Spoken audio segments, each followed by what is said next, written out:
بسم اللہ الرحمن الرحیم۔ السلام علیکم ورحمۃ اللہ وبرکاتہ۔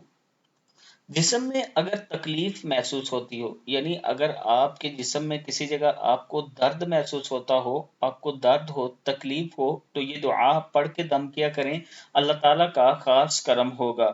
دعا ہے بسم اللہ الرحمن الرحیم۔ سیدنا عثمان رضی اللہ تعالیٰ عنہ بیان کرتے ہیں کہ انہوں نے رسول اکرم صلی اللہ علیہ وآلہ وسلم سے درد کی شکایت کی جو ان کے بدن میں پیدا ہو گیا تھا جب سے وہ مسلمان ہوئے تھے۔ آپ صلی اللہ علیہ وآلہ وسلم نے فرمایا کہ تم اپنا ہاتھ درد کی جگہ پر رکھو اور 3 بار بسم اللہ پڑھیں، یعنی بسم اللہ الرحمن الرحیم پڑھیں۔ اس کے بعد 7 مرتبہ یہ پڑھیں، اعوذ باللہ وقدرتہ من شر ما اجد واحاذر، اعوذ باللہ وقدرتہ من شر ما اجد واحاذر، میں اللہ تعالیٰ کی پناہ مانگتا ہوں اس چیز کی برائی سے جس کو پاتا ہوں اور جس سے ڈرتا ہوں۔ اعوذ باللہ وقدرتہ من شر ما اجد واحاذر، میں اللہ تعالیٰ کی پناہ مانگتا ہوں اس چیز کی برائی سے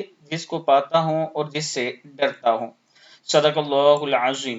جب بھی جسم میں جس بھی جگہ درد ہو، یہ دعا پڑھ کے دم کریں اور یقین کے ساتھ کریں، اس یقین کے کہ اللہ کے رسول صلی اللہ علیہ وآلہ وسلم نے فرما دیا کہ یہ دعا پڑھ کے دم کیا کرو تو ٹھیک ہوگے، تو انشاءاللہ اللہ تعالیٰ شفا دے گا۔ جب آپ اس یقین کے ساتھ کریں گے تو انشاءاللہ اللہ آپ کو ضرور شفا عطا فرمائے گا۔ ویڈیو کو آپ نے آگے ضرور شیئر کرنا ہے۔ السلام علیکم ورحمۃ اللہ وبرکاتہ۔